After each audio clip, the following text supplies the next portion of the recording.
uso din his kalibutan kanang gitawag nato double standard truth. Kamatuoran nga doble ang iyang standard. Unsa man ang kamatuoran na kanabang isulti nimo nga tinuod ni para lang malipay ang mga tao. Ana, muna nga kung kining klasihas tao mo imong istoryahan, ang imong kamatuoran ingon ani.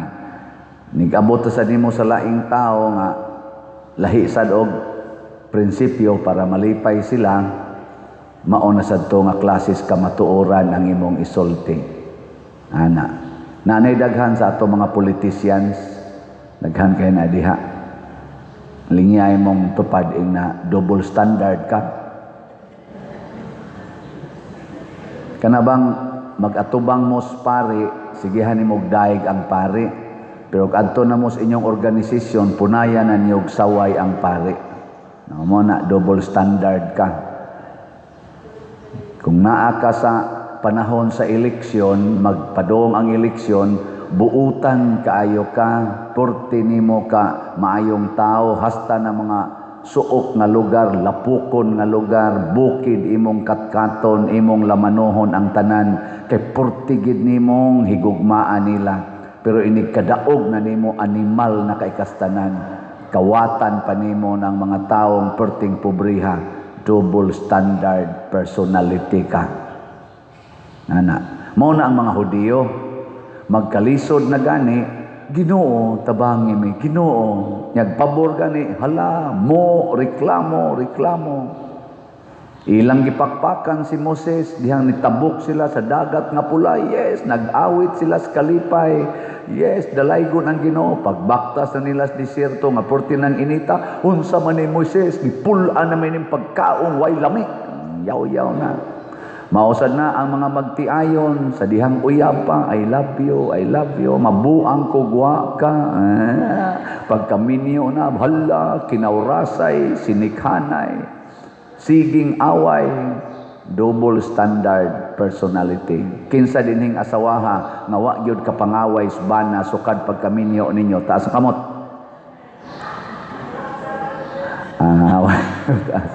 Sige, ato na lang ning usbon pagpangutana, kinsa dinhing asawaha nga kay daghan-daghan mo yung asawa ron na nambong, kinsa dinhing asawaha nga gikan karon din agid mo mangaway sa inyong bana, taas ang kamot.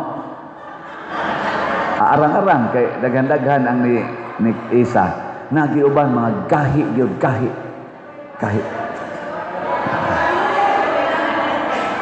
Sige, kamong mga byuda.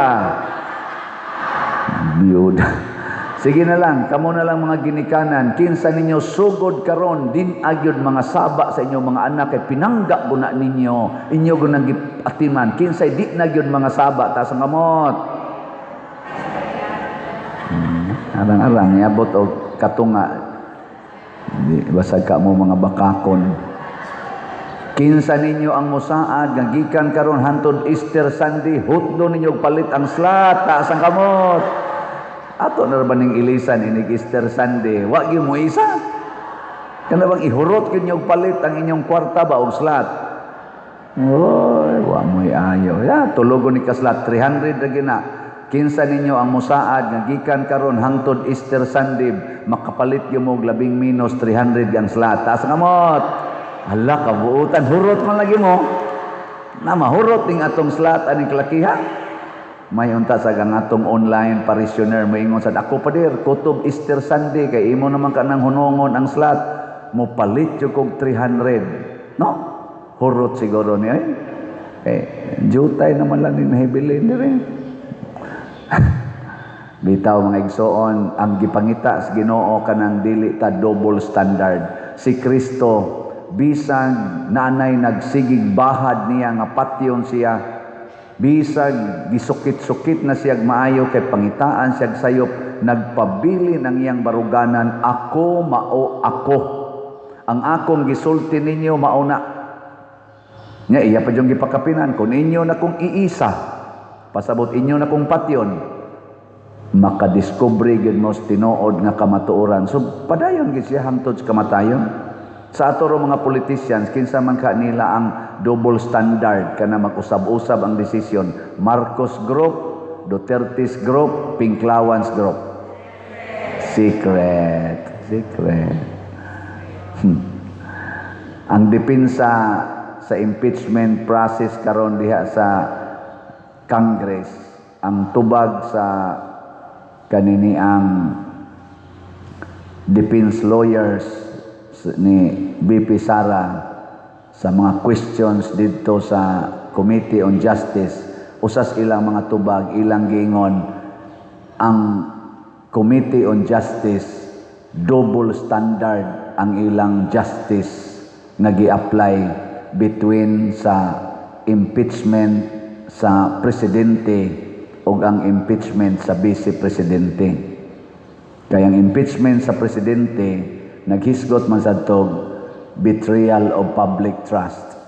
Nganong ilang mangingong why substance nga naa may gi-accuse didto kadtong iyang pagpadala ngadto sa atong former president ngadto sa ICC nga nag-ingon man siyang di siya mo cooperate nya napadala man. So betrayal of public trust kay imo na gutong gipasalig nga wa gyud tay cooperation, wa tay communication sa ICC. Murag mao man tingali na ang gibasihan usa sa ingon nga betrayal of public trust ba to? Unya nganong gipadala?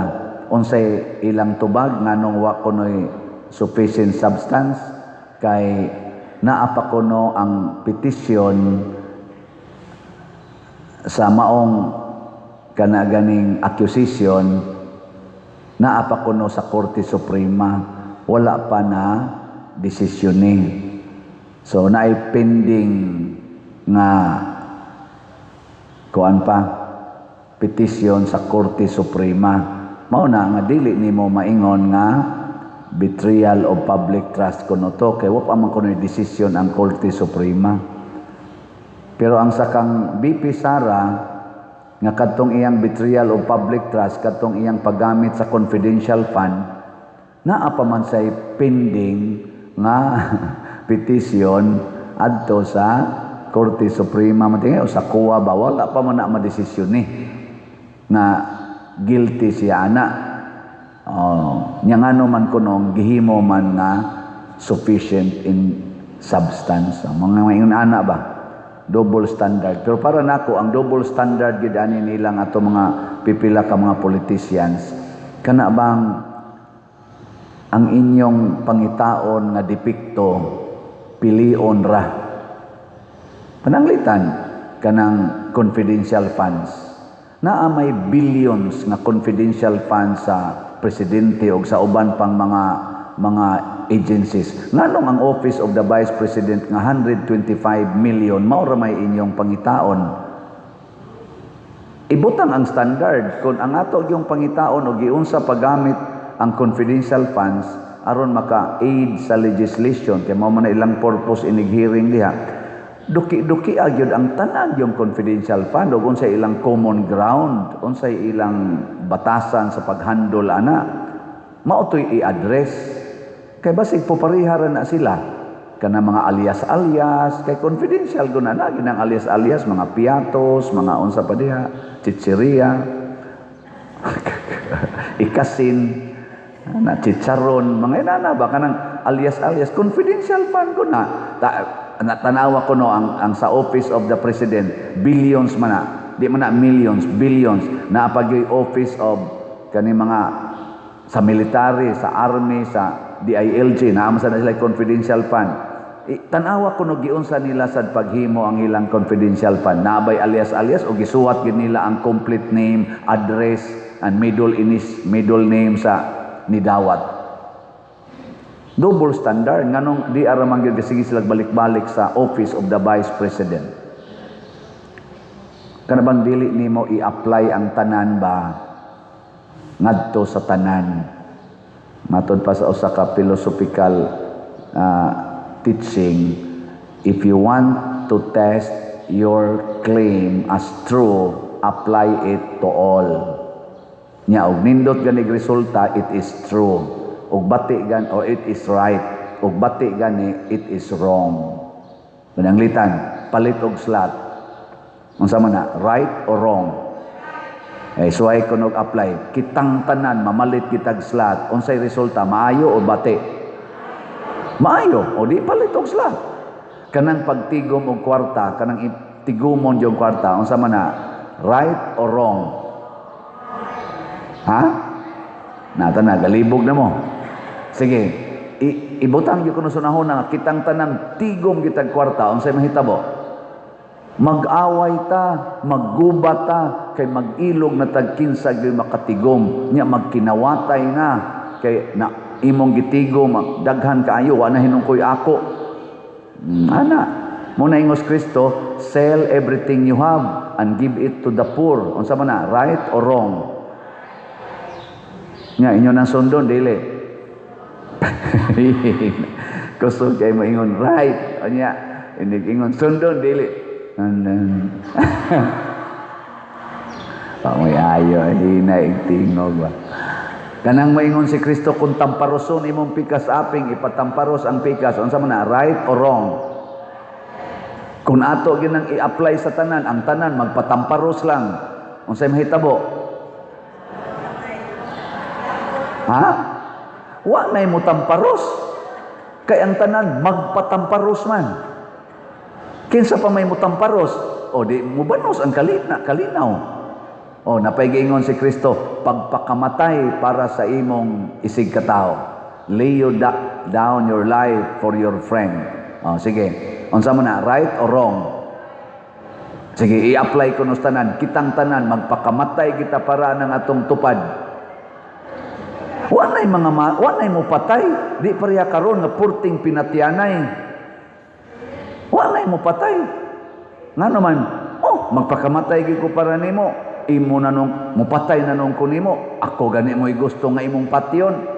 Walay mo patay. So sakto gyud ang gisulti ni Kristo. Na.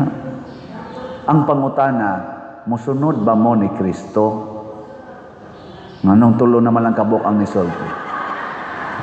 Maingon man sa uban. May lagang tanan pa diro, ako ray patyon niya sila di mamatay, alkansi na ako, no? Dili ka alkansi. Nagsunod man ka sa right path, di jud ka alkansi. Matud pa sa atong tubag sa Salmo, sa tubag nato sa Salmo, o Ginoo, pamatia ang akong pag-ampo ug ipaabot kanimo ang akong pangamuyo. Ang atong gibuhat moabot na ngadto sa Ginoo. O ang final grace and reward to agios Ginoo. Muna sila Pedro Calungsod, Santiago Apostol, Lorenzo Ruiz ug ang ubang mga santos, gisunod nila ang tanang pulong sa Ginoo ug nangamatay sila sa bati nga kamatayon dinis kalibutan, apan ang ilang reward kinabuhing way katapusan. Nilas na lang lingi sa imong tupad. Ingna magpakamatay ko para nimo. Ingna ba? Kanang imong tupad ba?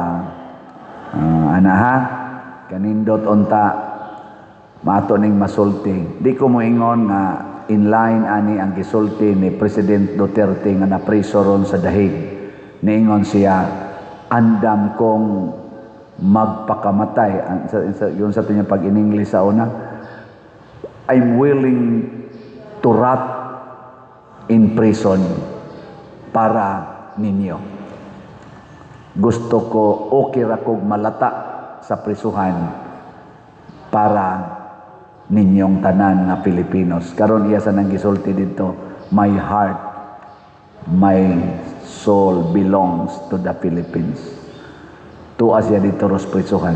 Unsa man, iyang gipamatud-an nga tinuod tong iyang gisulti, dili siya double standard o double standard siya. Secret, ayaw na lang mong tubag diha. Kamo na lang ana mao ikuan. Kamo na lay analyze.